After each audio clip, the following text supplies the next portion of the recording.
luar biasa ya, begitu kaya penjelasannya, begitu dalam. Untuk lebih jelasnya saya berikan kesempatan kepada Pendeta Yoas untuk menyampaikannya kepada kita malam hari ini. Silakan Pendeta Yoas.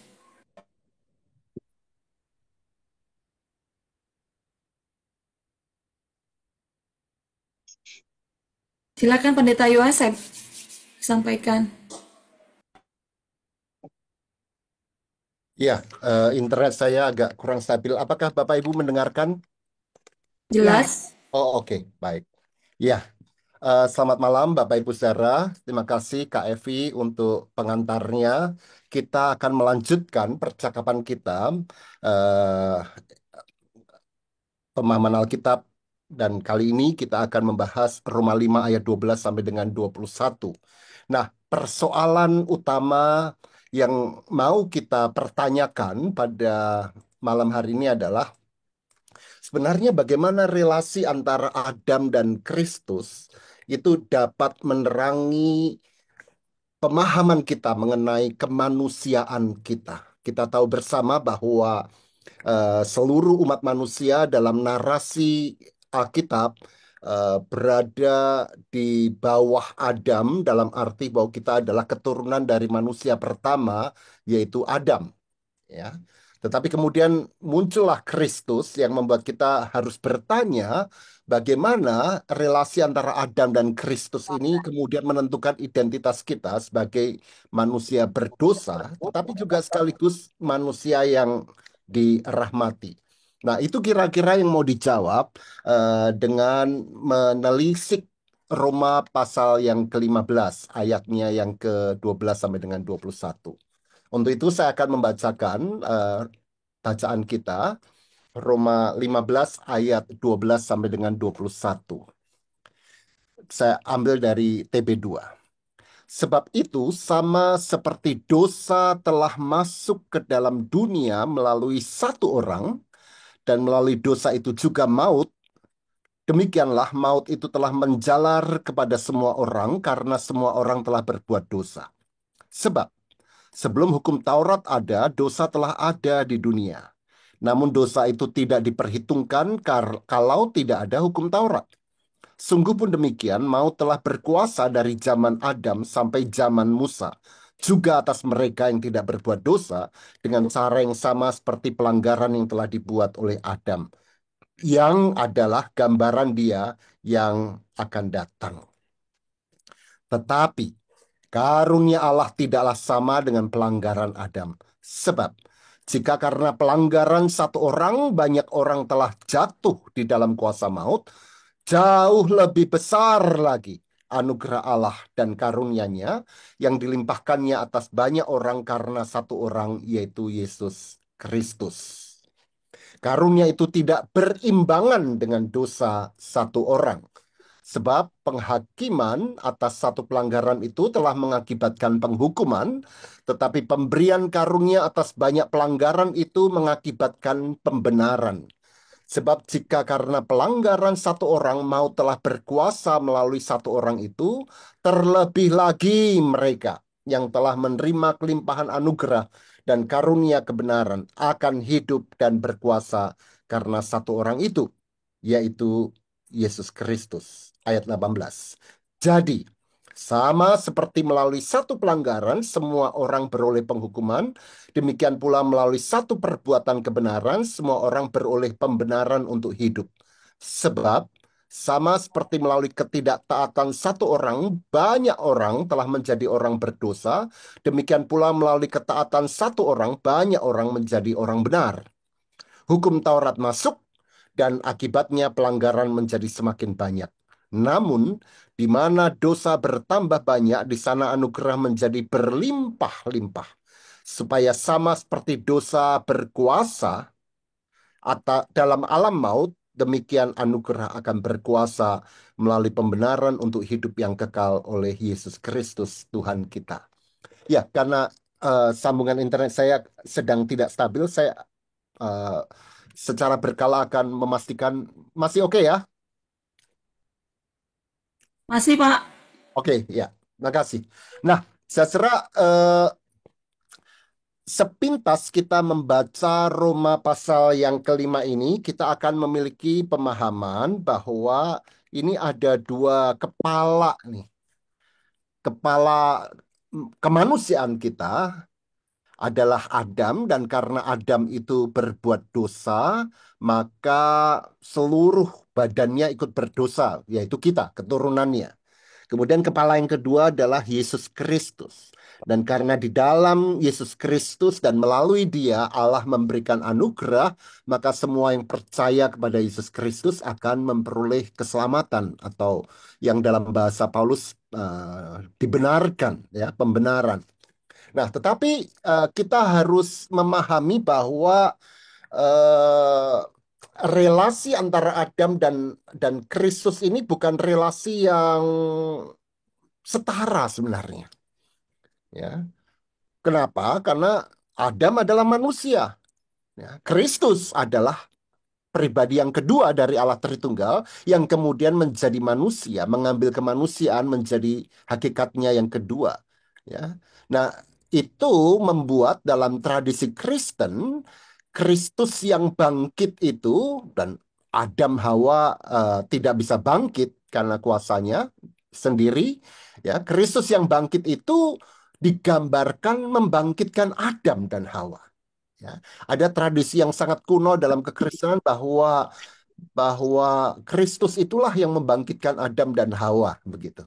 Ya, ini entah secara aktual itu sudah terjadi atau belum. Yang pasti mau dikatakan bahwa kuasa kebangkitan Kristus itu mampu untuk membangkitkan Adam dan Hawa, dan itu berarti juga seluruh manusia yang menjadi keturunan Adam dan Hawa.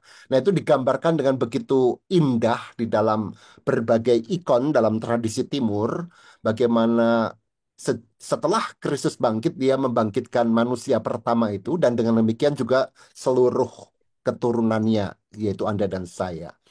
Nah, ketidakseimbangan antara Adam dan Kristus ini ditampilkan sebenarnya oleh Rasul Paulus di dalam Roma 5, yaitu dengan satu kata, yaitu terlebih lagi. Ya, polomalon. Itu muncul di dalam ayat yang ke-17, tetapi juga pada ayat lain, yaitu ayatnya yang ke-9 dan 10 yang menjadi bagian Pendeta Alex minggu lalu. Saya bacakan ulang ayat 17 ya. Sebab jika karena pelanggaran satu orang maut telah berkuasa melalui satu orang itu, terlebih lagi mereka yang telah menerima kelimpahan anugerah dan karunia kebenaran akan hidup dan berkuasa karena satu orang itu, yaitu Yesus Kristus. Tanpa polomalon ini, tanpa terlebih lagi ini, ya Kristus dan Adam ini seperti dua kepala yang sejajar aja begitu. Satu mewariskan dosa, satu mewariskan keselamatan gitu.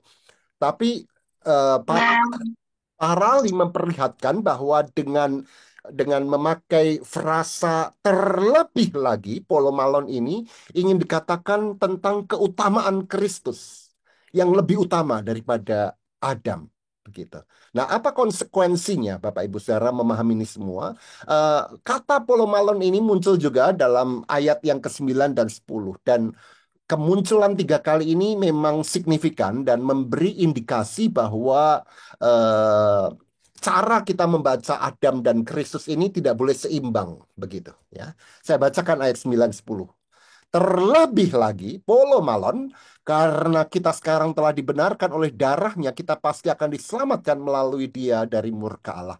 Sebab jikalau kita ketika masih seteru diperdamaikan dengan Allah melalui kematian anaknya, Polo Malon, terlebih lagi kita yang sekarang telah diperdamaikan pasti akan diselamatkan oleh hidupnya. Nah, tiga kali Polo Malon ini ingin mengisyaratkan apa? Mengisyaratkan bahwa ada keutamaan Kristus di atas Adam dan Hawa. Ya, ini hal pertama yang perlu kita perhatikan bersama. Nah, eh, saya ingat percakapan minggu lalu, saya sengaja datang untuk tahu backgroundnya begitu. Ada percakapan sejenak mengenai kata pembenaran, ya, muncul di dalam dua ayat dalam bacaan kita, kata pembenaran. Apa sih pembenaran itu? Nah, ini kata yang tidak terlalu mudah untuk diterjemahkan, apalagi dipahami. Kenapa tidak mudah diterjemahkan? Karena dalam bahasa Indonesia itu pembenaran, tetapi dalam bahasa aslinya itu banyak kata yang muncul dari akar kata dike atau benar, ya. Misalnya pada ayat 18 muncul dua kata yang berbeda. Yang pertama adalah kata dikaiomatos, ya, akar katanya adalah dikaioma, itu menunjuk pada the act of justifying, ya, perbuatannya, jadi prosesnya atau tindakannya. Tetapi juga ada yang disebut sebagai dikaiosis, ya, itu pada ayat 18. Itu muncul lagi di ayat yang ke-21. Supaya sama seperti dosa berkuasa dalam alam mau, demikian anugerah akan berkuasa melalui pembenaran. Dalam bahasa aslinya dikaiosune. Ya. Nah, apa perbedaan antara dikaioma, dikaiosis, dikaiosune ini? Eh, kita perlu melihat ayat-ayat yang lain, tapi lebih kurang begini, Bapak Ibu Saudara. Kalau Alkitab memakai kata dikaioma, itu 10 kali muncul dalam Perjanjian Baru, itu artinya macam-macam.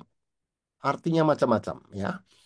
Bisa berarti tuntutan hukum Allah, karena Allah itu benar, maka kehadiran Allah menuntut kebenaran. Bisa juga berarti penghakiman, tetapi juga bisa berarti perbuatan kebenaran. Nah, hanya di ayat 18 ini, dikaioma bisa berarti the act of justifying, ya. Nah, ketika dikaiosis muncul, dan ini lebih sukar karena hanya dua kali muncul, maka yang mau dikatakan di sana adalah pembenaran pada umumnya, ya, yaitu dikatakan di sini ekspresi yang konkret dari kasih karunia Allah yang menghasilkan pembebasan dosa manusia, dan bahwa manusia berdosa itu bukan karena dia benar maka dia selamat, tetapi walaupun dia berdosa, tetapi karena anugerah Allah, mereka dideklar sebagai yang benar di hadapan Allah. Jadi Martin Luther pernah menjelaskan bahwa deklarasi ini seperti ini. Kita ini berdosa, tetapi Allah, Yesus Kristus dengan jubah kebenarannya itu menudungi kita. Sehingga ketika Sang Bapa melihat manusia berdosa, yang dia lihat adalah Kristus yang benar itu. Maka manusia yang berdosa itu tetap berdosa, dinyatakan benar karena Sang Bapa melihat kebenaran dari anaknya, yaitu Yesus Kristus. Nah, itulah yang membuat kenapa dalam Lutheranisme dan sedikit banyak juga kita terima, mau dikatakan bahwa kita ini manusia yang sekaligus berdosa, sekaligus dibenarkan. Simul peccator, simul justus. Ya, kita ini sekaligus berdosa dan sekaligus dibenarkan. Karena dalam keberdosaan kita, Sang Bapa melihat kebenaran Sang Anak ketika dia melihat kita dalam murkanya, maka kita dideklar benar karena kebenaran Kristus itu. Ya.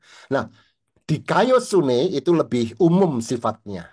Ya, 80 kali muncul, banyak sekali dalam Alkitab. Diterjemahkan sebagai kebenaran dan kadangkala juga pembenaran. Nah, ini catatan awal saja karena kata pembenaran ini muncul di dalam bacaan kita. Tapi bukan itu fokus kita. Nah, fokus kita adalah bagaimana kita membaca dua tokoh ini, Adam dan Kristus. Ada dua cara untuk membaca relasi Adam dan Kristus, dan ini mempengaruhi cara kita memahami identitas kita, saudara. Cara yang pertama sangat klasik, dikenal dengan istilah rekapitulasi, dan cara yang kedua disebut sebagai prototipe. Anda lihat dalam gambar di layar ini, dalam rekapitulasi itu Adam dulu, baru Kristus, sedangkan prototipe Kristus dulu, baru Adam. Ya. Nah, apa artinya? Saya akan jelaskan, Bapak Ibu Saudara. Yang pertama adalah cara yang disebut rekapitulasi. Ini cara yang cukup kuno, sejak abad yang kedua sebenarnya. Ya, kedua dan awal abad ketiga. Model rekapitulasi itu dari kata kaput, kepala, jadi pengepalaan ulang. Nah, ini mengajarkan bahwa Adam itu kepalanya umat manusia, keturunannya. Itu jatuh ke dalam dosa, ya semua ikut berdosa. Nah, apa yang dilakukan Kristus adalah merekapitulasi, mengepalai ulang. Kepalanya bukan lagi Adam, tapi Kristus sekarang kepalanya. Dan karena itu karena Kristus itu kebenaran, maka semua yang percaya dan diselamatkan juga dibenarkan begitu. Sederhana ya cara berpikirnya. Ini rekapitulasi. Nah, ini dipaparkan misalnya oleh seorang bapak gereja yang sangat kuno. Dia cucu atau cucu muridnya Rasul Yohanes ya, Irenaeus namanya.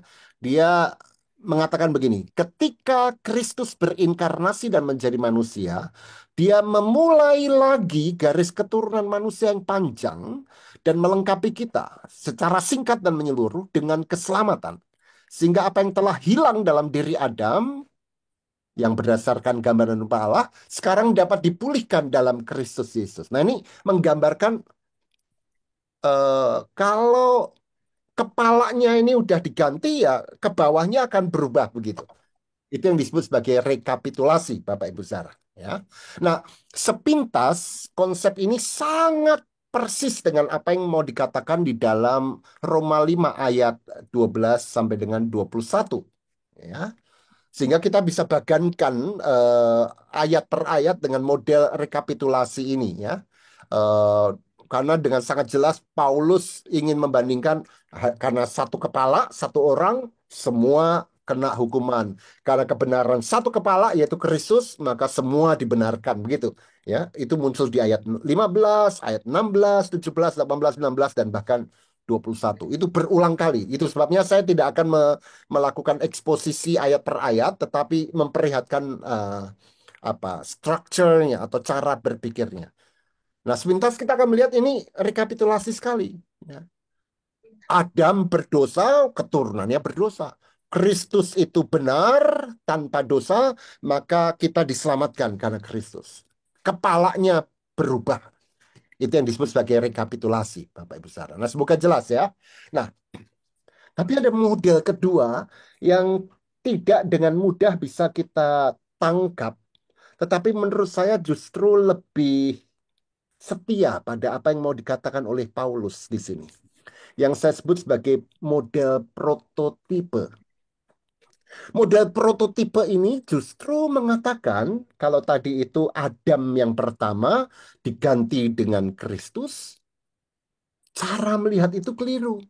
Kristus yang pertama dan baru dengan Kristus ini kita melihat Adam. Ya. Jadi Adam baru bisa dipahami dalam terang Kristus. Dosa baru bisa dipahami karena ada kebenaran Allah yang kita kenal dalam Kristus.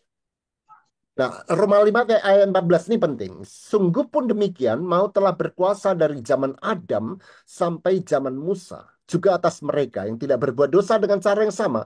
Seperti pelanggaran yang telah dibuat oleh Adam. Yang adalah gambaran dia yang akan datang.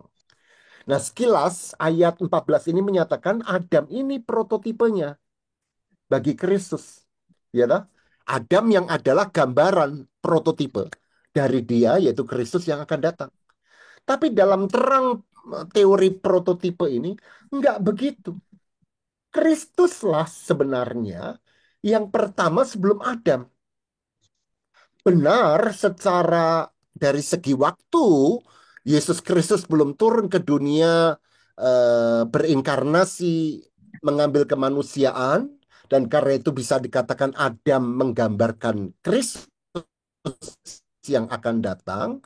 Tetapi sebenarnya Adam sendiri muncul karena ada gambar Kristus. Diciptakan karena Kristus begitu. Ya. Nah, secara teologis ini lebih benar. Kristus mendahului Adam. Dan ini sesuai dengan teologi Trinitas kita yang mengatakan bahwa Yesus Kristus bahkan ada sebelum segala zaman. Segala sesuatu diciptakan melalui Yesus Kristus. Jadi dengan teori prototipe ini, bukan Adam yang menjadi gambar Allah, tetapi Kristuslah sang gambar Allah itu. Ya. Nah, ini yang seringkali kita salah baca ketika kita misalnya membaca Kejadian 1 ayat 26. Baiklah kita menjadikan manusia, dikatakan apa di sana? Menurut gambar dan rupa kita. Ingat ya Bapak Ibu, tidak dikatakan di sana bahwa manusia adalah gambar Allah. Tidak, kita bukan gambar Allah. Sebab Alkitab mengatakan bahwa Allah menjadikan manusia menurut gambar dan rupa Allah. Jadi sudah ada gambar Allah, baru berdasarkan gambar Allah itu diciptakanlah manusia. Jadi kalau kita membuat agar-agar, ada cetakannya. Kalau cetakannya itu panda, keluarnya ya panda, nggak mungkin tikus. Ketika Allah menjadikan manusia, cetakannya apa? Gambarannya itu apa? Platformnya apa? Blueprintnya apa? Ada gambar Allah itu. Nah, di dalam Kolose 1 ayat 15, dengan sangat gamblang Paulus kemudian mengeksplisitkan apa itu gambar Allah itu. Bukan manusia, tetapi Kristus. Dia adalah gambar dari Allah yang tidak kelihatan. Segala sesuatu dijadikan melalui dia. Dan itu dikatakan juga dalam 2 Korintus 4 ayat 4. Bahwa Kristus adalah gambar dari Allah. Ya. Nah, dengan gambar itulah Adam, Hawa, Anda, saya diciptakan. Gitu. Nah, ini prinsip, saudara. Bahwa Kristus adalah sang gambar Allah. Maka semua manusia dan bahkan semua ciptaan dijadikan oleh Allah menurut gambar Allah itu. Manusia bukanlah gambar Allah, Kristus adalah gambar Allah. Ya. Nah, ini diilustrasikan dengan sangat baik lagi-lagi oleh ikon-ikon dari tradisi timur yang jadi siapa sih yang menciptakan Adam? Allah melalui Kristus. Dan itu dieksplisitkan dengan penciptaan Adam dalam banyak lukisan Kristus yang sedang menciptakan karena dia adalah gambar Allah itu, gitu. Jadi jangan bayangkan oh belum ada Yesus Kristus ya.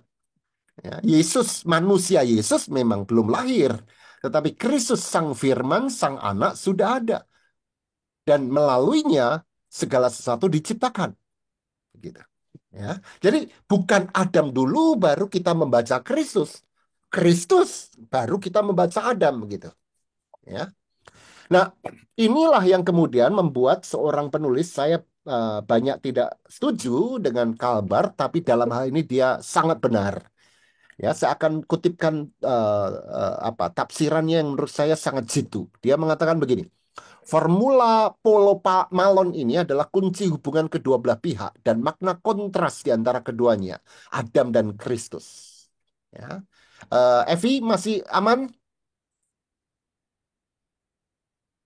Aman, Pak. Oke, ya, makasih.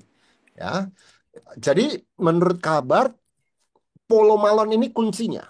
Hal yang luar biasa dengan formula ini adalah bahwa formula ini menghubungkan kedua hal, Adam dan Kristus, tapi menundukkan yang satu kepada yang lain. Jadi dalam kasus ini, rumus ini mengandaikan dan menegaskan identitas kedua belah pihak, Adam dan Kristus. Tapi pada saat yang sama, menggunakan peranggapan ini untuk menjelaskan perbedaan mereka. Perbedaannya bagaimana? Mana yang lebih dari yang lain? Kristus lebih dari yang lain. Jadi dengan Malon ini, Kristus berbeda dari Adam. Yang satu ini membuahkan dosa, Kristus membuahkan kebenaran, tapi juga nggak seimbang. Kristus di atas Adam. Gitu. Ya. Kutipan berikutnya, satu-satunya hubungan antara Kristus dan Adam adalah bahwa bagi Adam, Kristus telah mati dan bangkit kembali. Adam tidak. Berangkat dari dosa Adam, tidak ada jalan menuju kasih karunia Kristus. Tidak ada jalan dari krima penghakiman menuju di kaioma kebenaran. Tidak ada jalan dari kata krima menuju soteria keselamatan. Tidak ada jalan dari kematian menuju kehidupan. Kalau pakai dosa Adam. Itu sebabnya dalam iman Kristen dikatakan orang berdosa nggak bisa menyelamatkan dirinya sendiri. Tapi ya itu kalau kita melihat dari kiri ke kanan, dari Adam ke Kristus, ya kita akan menemukan setiap usaha untuk bergerak dari Adam ke Kristus itu pasti akan gagal. Setiap pintu akan tertutup.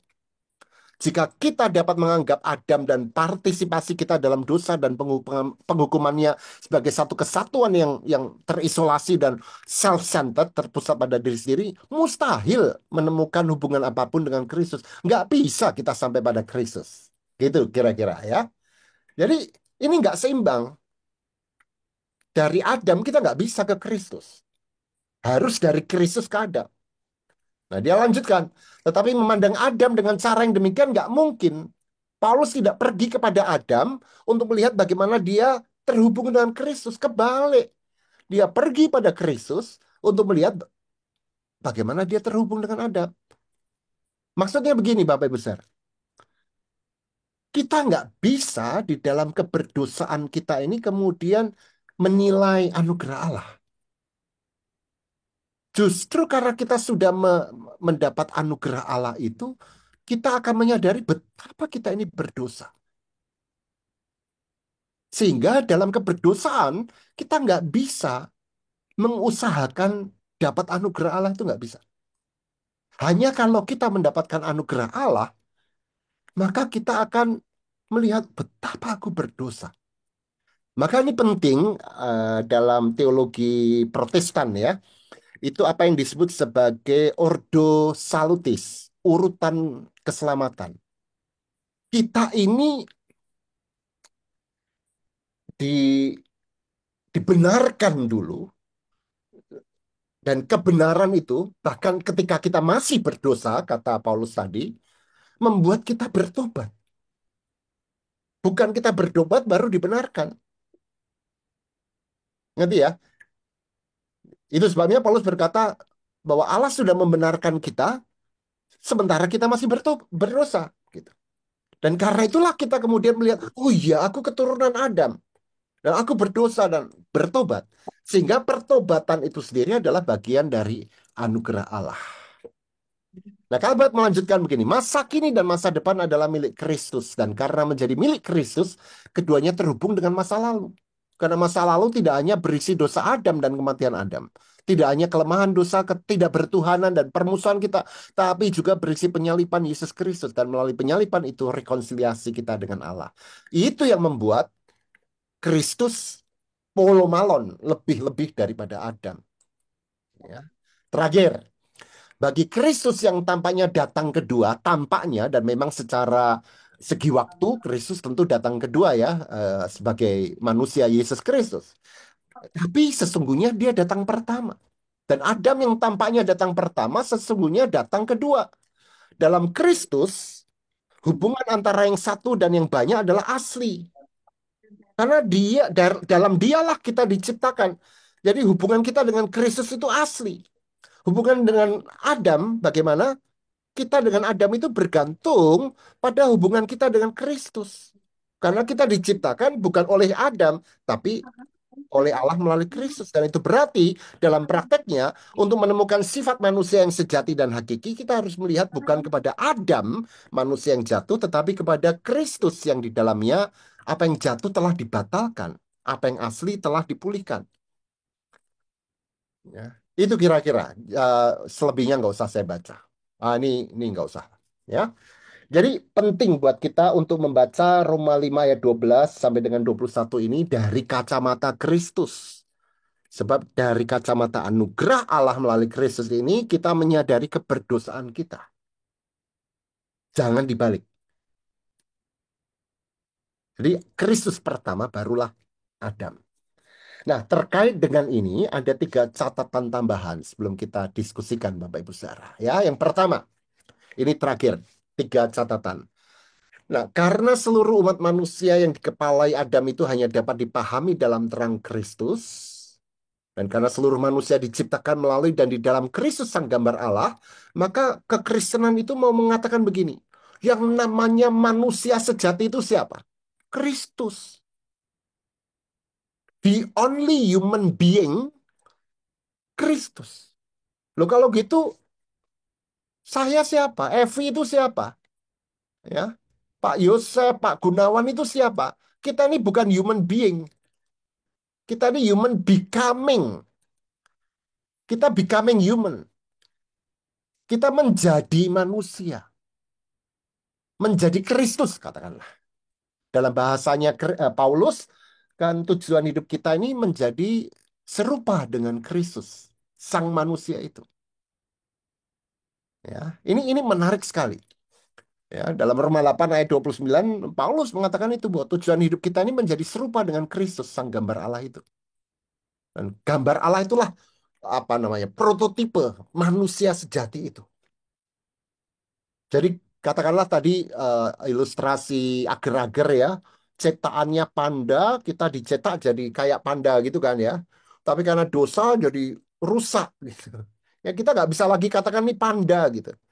Nah pembenaran itu membentuk ulang ager-ager yang udah rusak panda kelihatan kayak babi ini dibentuk ulang kemudian menjadi seperti panda, menjadi seperti cetakan awalnya yaitu Kristus itu gitu.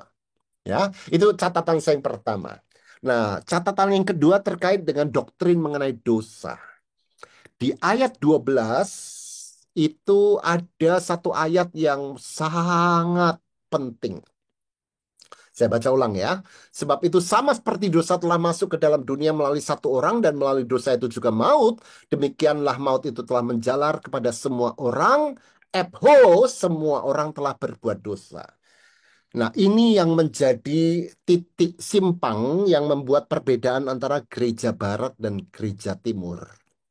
Gereja barat memahami melalui Agustinus bahwa bahwa dosa itu diwariskan. Kalau ibunya berdosa, anaknya ikut berdosa. Neneknya berdosa, ibunya berdosa. Terus dilacak sampai kepalanya. Adam berdosa, maka semua keturunannya berdosa. Itu yang membuat ada namanya dosa warisan. Kenapa? Karena cara membaca Ebho. Ya. Agustinus menerjemahkannya begini. Ya. Demikianlah maut itu telah menjalar kepada semua orang karena semua orang telah berbuat dosa. Ya. Nah ini mengandaikan bahwa kemudian dosa itulah yang diturunkan, diwariskan. Gereja timur lain. Untuk Anda ketahui, gereja timur menolak doktrin dosa warisan.